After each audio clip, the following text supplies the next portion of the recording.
My name is Amelia Johnson.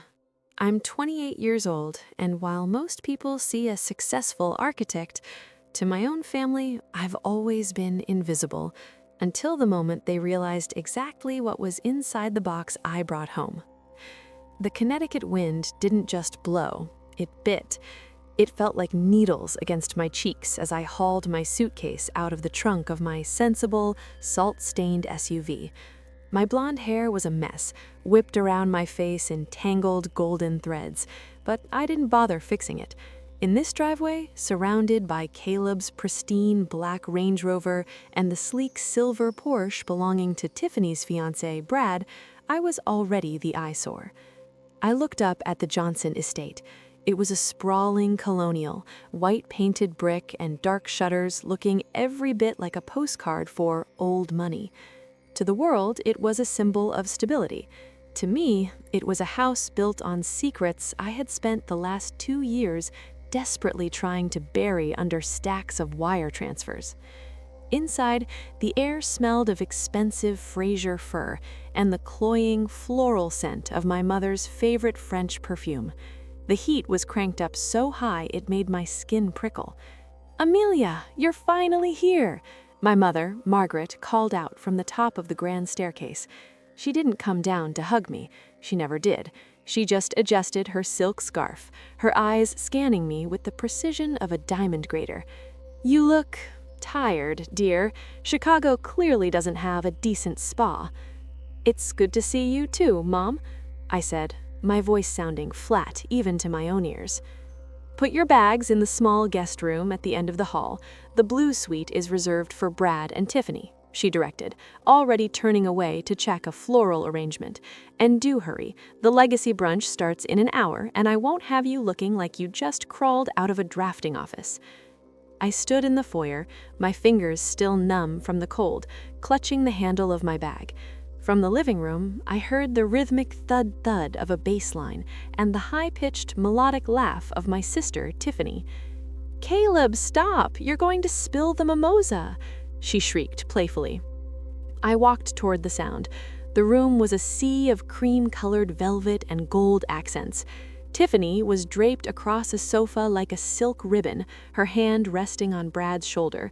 Caleb was leaning against the mantel, tossing a gold lighter up and down. They looked like a magazine spread. "Look who it is," Caleb said, giving me a lazy half-grin. "The architect. Did you bring your ruler, Amelia? We might need someone to measure how much Tiffany's engagement ring weighs." Brad chuckled, a deep, arrogant sound that made my teeth ache. "Careful, Caleb. She might find a structural flaw in the house and condemn it." They all laughed. It was a familiar harmony, one where I was always the discordant note. I felt the weight of the small, plain cardboard box tucked in my side bag. It was light, barely a few ounces of paper, but as I stood there in the shadows of the hallway, it felt heavier than all the granite in Chicago. "Happy New Year, guys," I whispered, though no one was really listening. I turned and headed for the small guest room. I had a lot to do before the brunch. I needed to be invisible just a little while longer. The dining room was a theater of excess. The long mahogany table groaned under the weight of silver chafing dishes filled with eggs Benedict, smoked salmon flown in from the coast, and crystal flutes bubbling with top-shelf champagne. Sunlight bounced off the snow outside and through the floor-to-ceiling windows, making the silverware glitter with a blinding, aggressive brightness. "To the Johnson legacy," Brad said, raising his glass, "and to another year of staying at the top." "Hear, hear," Caleb cheered, clinking his glass so hard it rang like a bell. I sat at the far end of the table, picking at a piece of dry toast. I had changed into a simple navy dress, but next to Tiffany's shimmering cream cashmere, I felt like a shadow. My mother, Margaret, sat at the head of the table, her posture as rigid as the high-backed chair behind her. She looked like a queen presiding over her court. "Now," Margaret said, her voice dropping into that hushed, reverent tone she used for her favorite tradition, "the New Year's legacy gifts. As you know, I believe the way we start the year determines our worth for the months to follow." She reached beneath the table and pulled out a small, velvet-lined box. She handed it to Tiffany. "For my youngest, to remind you that you are the jewel of this family." Tiffany gasped as she flipped the lid. A diamond tennis bracelet caught the light, throwing tiny rainbows across the ceiling. "Oh, Mom, it's stunning! Look, Brad, it matches the ring." Next, Margaret turned to Caleb. She handed him a heavy wooden box. "And for my son, your grandfather's Rolex. It's time you wore a watch that commands the respect you deserve." Caleb beamed, sliding the gold watch onto his wrist. "Thanks, Mom. This is legendary." I felt the air leave my lungs. I waited. I watched my mother's hands, expecting her to reach down one more time. I didn't expect a car or a diamond. Even a book or a pair of gloves would have been enough to say, "I see you." Instead, Margaret picked up her linen napkin and touched it to the corners of her mouth. She looked at me, her expression as cool as the winter air outside. "Amelia, honey," she said, her voice dripping with a fake, sugary sweetness, "I didn't get you anything this year.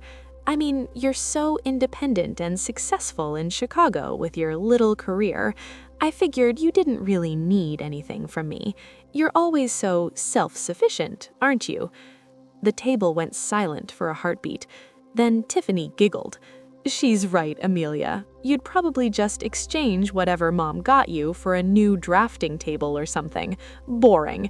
You don't really do luxury, do you?" "I think the word you're looking for is austere," Amelia added, leaning back with a smug grin. "Amelia's into that struggling artist aesthetic, even when she's not struggling." A hot, prickly heat climbed up my neck. It wasn't about the money, it was the way they looked at me, like I was a piece of furniture that didn't quite match the rest of the room. They had no idea that the very salmon they were eating and the heat pumping through the vents were only possible because I'd been quietly siphoning my savings into the family accounts to cover my mother's mishaps. I reached down into the bag beside my chair and pulled out the plain brown cardboard box I'd brought. I set it on the white lace tablecloth. It looked ugly and out of place next to the crystal. "What is that?" Margaret asked, her eyebrows arching in distaste. "It looks like something that was delivered to the wrong address." "It's my gift," I said quietly, my heart drumming a frantic rhythm against my ribs. "To myself, and to all of you." "A box of dirt?" Caleb joked, reaching for more bacon. "Or is that where you keep your broken dreams?" I didn't answer. I just left the box sitting there, sealed and silent, right in the center of the table. "Move that thing, Amelia, immediately," my mother snapped, her voice low and dangerous. She gestured toward my plain cardboard box with a flick of her diamond-encrusted wrist. "The photographer will be here in 20 minutes for the New Year's portraits. It's an eyesore." "It stays where it is, Mom," I said, my voice surprisingly steady.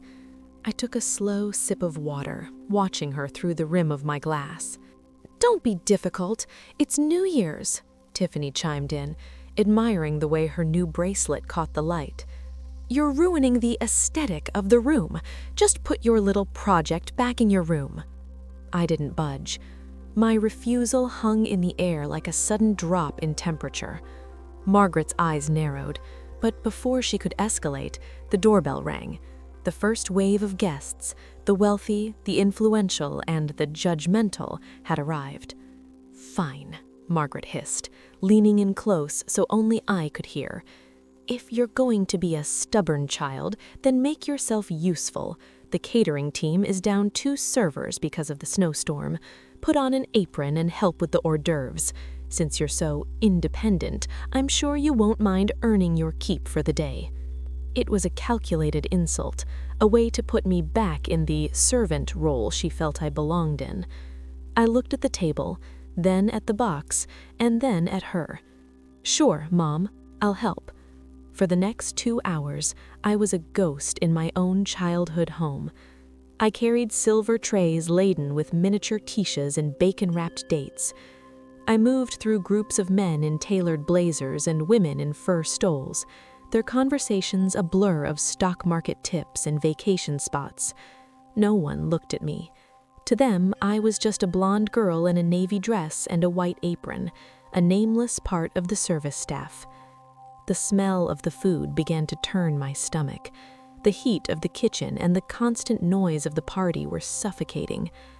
I was heading back to the kitchen with an empty tray when I heard my mother's voice coming from the sunroom. "Oh, Amelia," Margaret was saying, followed by a light, dismissive laugh.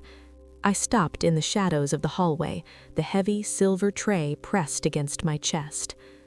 "She's the black sheep of the family, unfortunately. She lives in some drafty loft in Chicago, pretending to be an architect. She has no sense of style, no social standing. Honestly, sometimes I wonder if the hospital gave me the wrong baby." "That's a shame. And Tiffany is doing so well." "Tiffany is a star. Amelia is just a disappointment. She's too cold, too professional. She doesn't understand that a woman's true value is her legacy. She'll probably end up alone in that office of hers, surrounded by blueprints and nothing else." I stood there, the cold metal of the tray biting into my palms. It shouldn't have hurt. I knew what she thought of me, but hearing it spoken so casually to a stranger, as if my entire life was a failed experiment, cleared the last bit of fog from my heart. I looked back toward the dining room. Through the doorway, I could see the cardboard box sitting on the mahogany table, still sealed, still ignored. I wasn't a disappointment.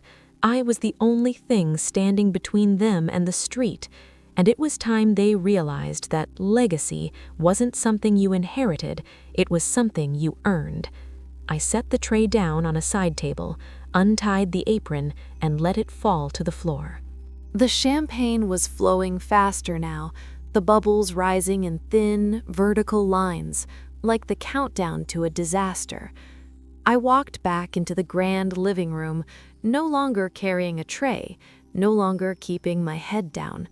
I felt a strange, icy calm. It was the same feeling I got right before a major structural presentation, the moment when you know exactly where the load-bearing walls are and exactly how much weight they can take before they crumble. "There she is," Brad called out, his face flushed from the expensive scotch.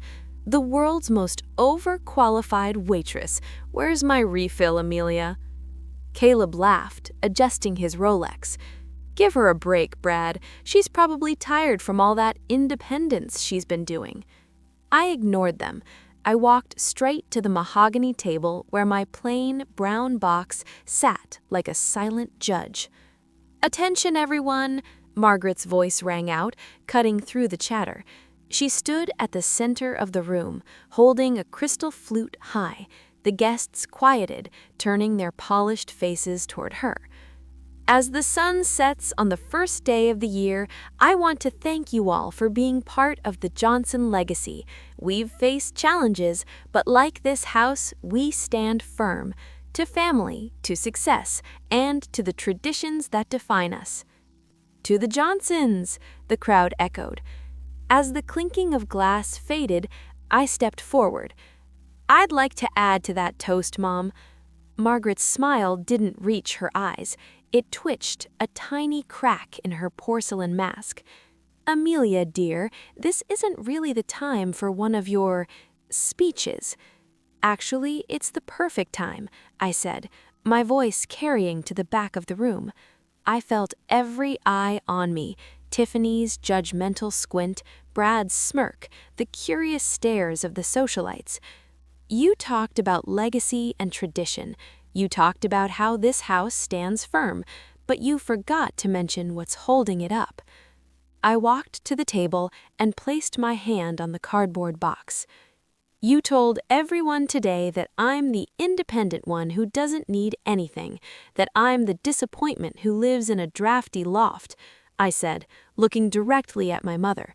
But the truth is, while you were busy buying bracelets and Rolexes with money you didn't have, I was the one making sure you still had a roof over your head."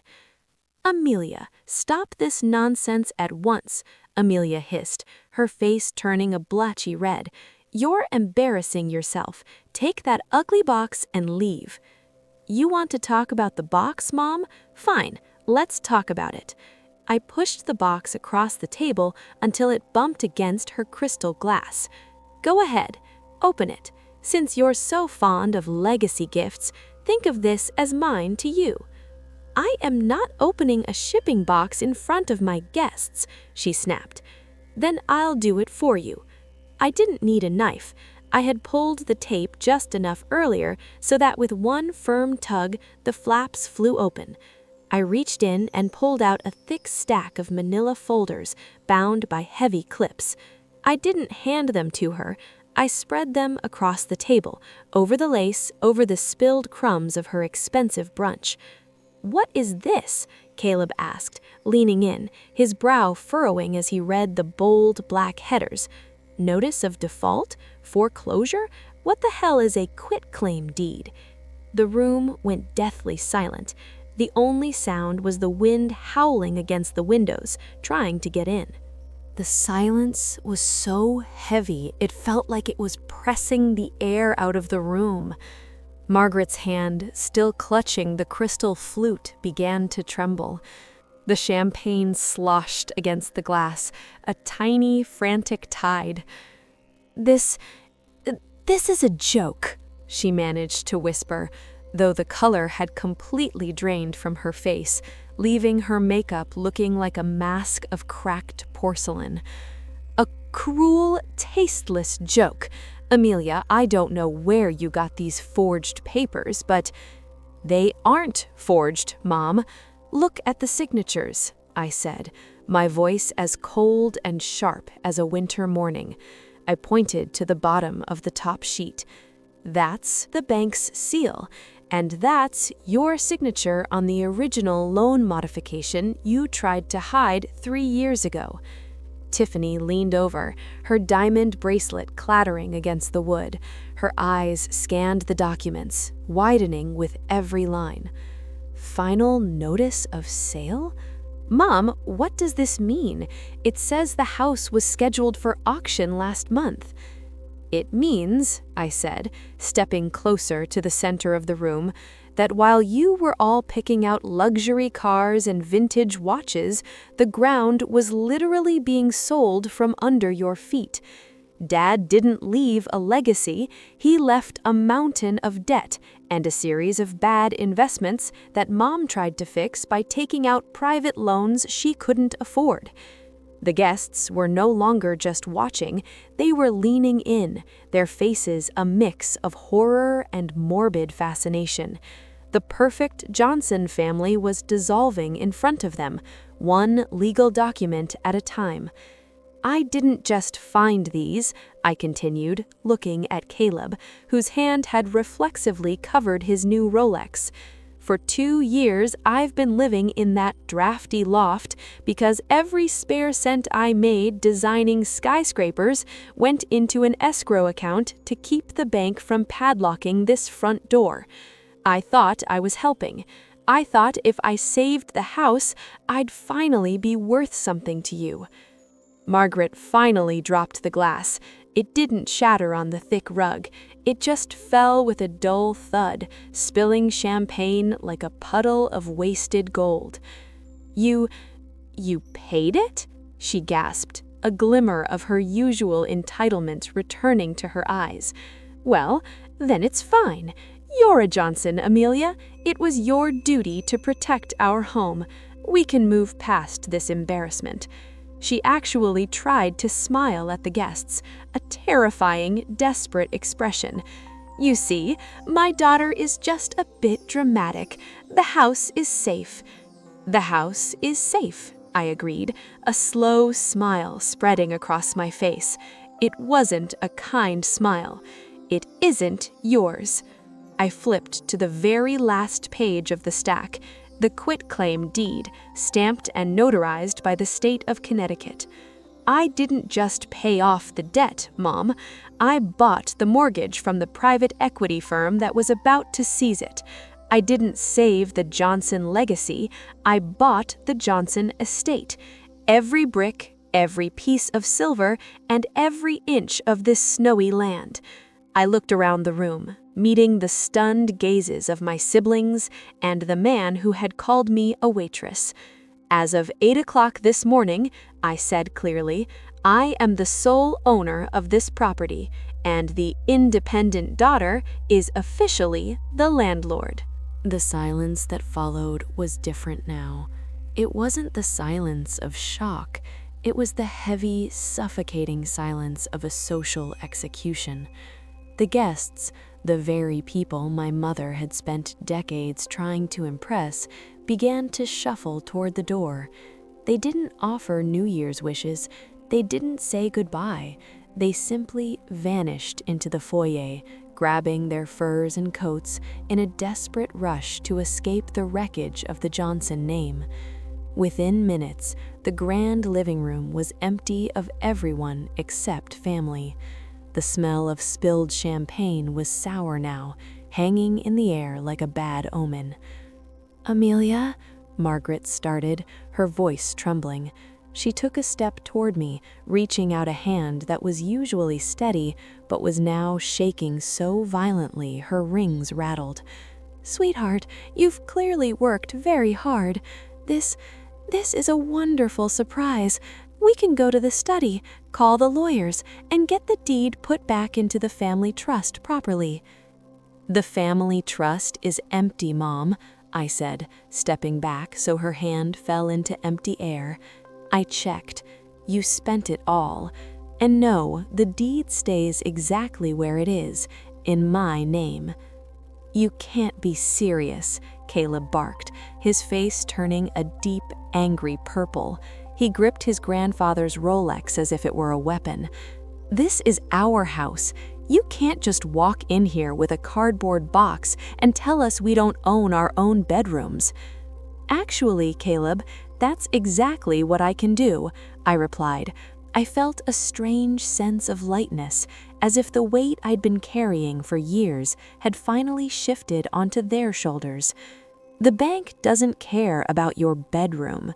They care about the $300,000 in back payments that Mom ignored while she was buying you that watch." Tiffany let out a high, jagged sob. She looked at Brad, but for the first time, her wealthy fiancé looked uncomfortable. He wasn't looking at her, he was looking at the exit. "Brad, do something! Tell her she can't do this!"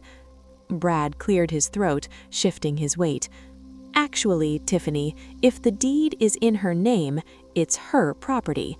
Legally, she's in charge." "Thank you, Brad." I gave him a sharp, tight smile. "I'm glad someone in this room understands how architecture and ownership works." Margaret's face hardened. The mask of the loving mother was gone, replaced by the cold, calculating woman I had lived in fear of for 20 years. "What do you want, Amelia? Money? Recognition? You've had your little moment of theater. Now tell us the price for your loyalty." I looked around the room, at the velvet curtains I'd paid to keep hanging, at the heat I'd paid to keep running, and at the mother who still thought she could buy her way out of a debt of the soul.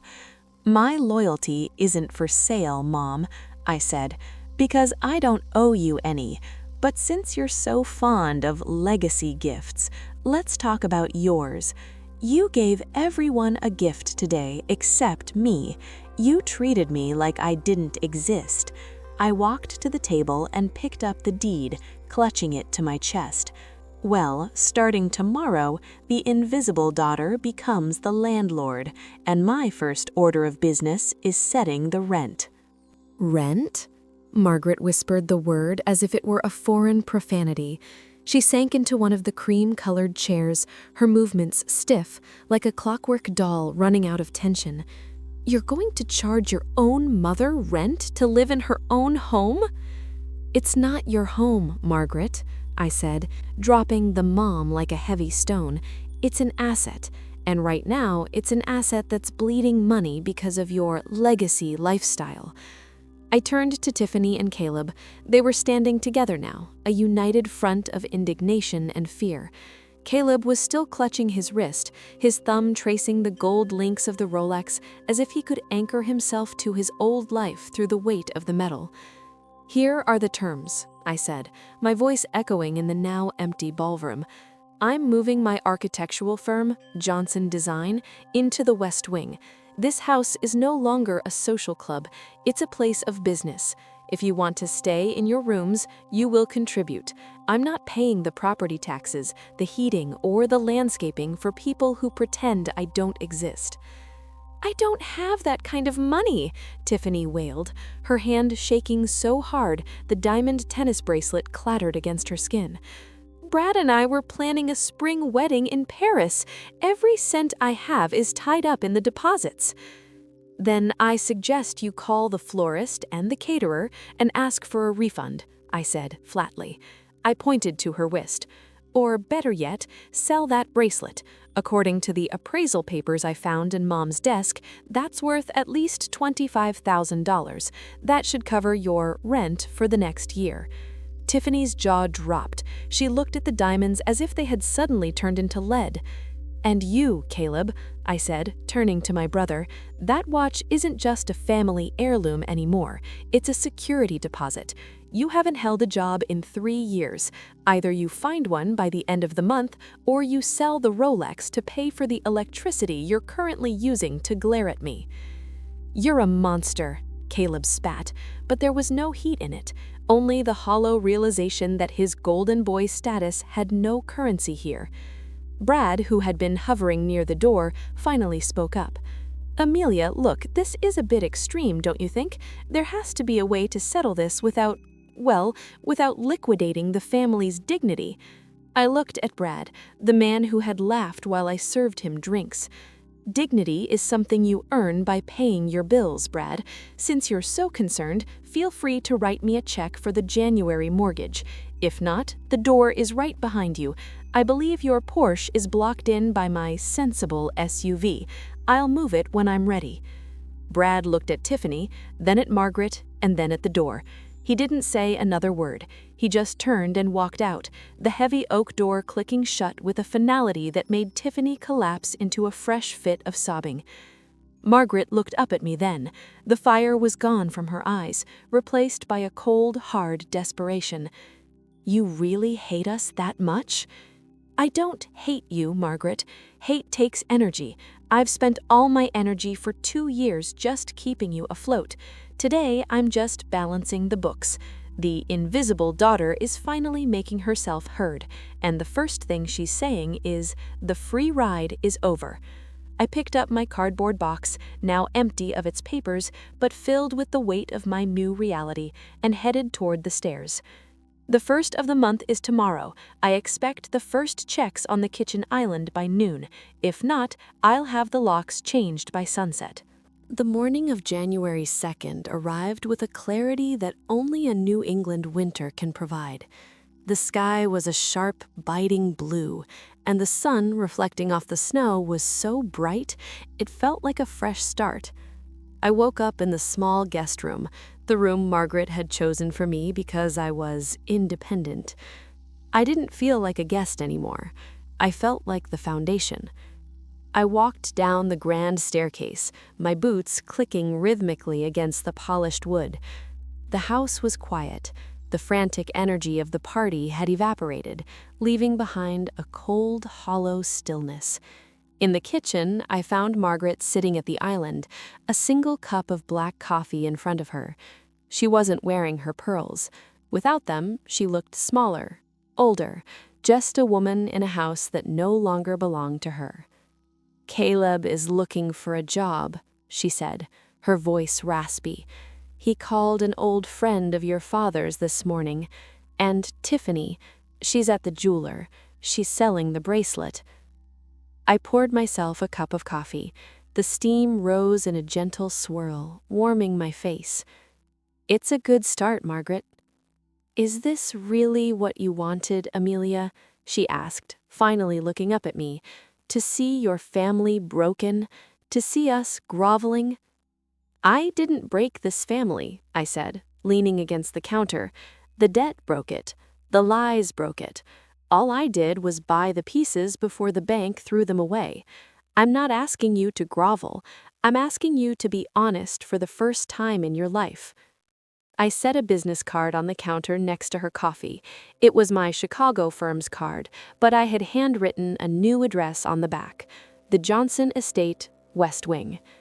My contractors will be here on Monday to start converting the sunroom and the library into office spaces, I told her. This house is going to start earning its keep. If you can handle being part of a working home, you're welcome to stay. But the legacy of being a Johnson socialite ended at midnight. I finished my coffee and headed for the front door. My SUV was packed, but I wasn't leaving as the ignored daughter this time. I was leaving as the woman who held the keys. As I stepped onto the porch, the cold air hit me, but I didn't flinch. I felt a strange sense of peace. For years, I had designed buildings for other people, structures that were meant to last, to be strong, to be visible. I realized then that I had finally finished my most important project. I had rebuilt myself. I climbed into the driver's seat and started the engine. Before pulling away, I looked at the house in the rear view mirror. I saw Margaret standing at the tall front window, her silhouette framed by the white painted brick. She looked like a portrait from a different era, clutching that empty cardboard box I had left on the table. She was watching me. For the first time in 28 years, her eyes were fixed entirely on me. I shifted the car into gear and let the snow crunch under my tires. I was headed back to Chicago to wrap up my life there, but I'd be back soon to oversee the renovations. I wasn't invisible anymore. I was the architect of my own life, and the view from the drawing board had never looked better. I drove toward the gates, the Connecticut woods blurring into a streak of white and gray, finally belonging to no one but myself.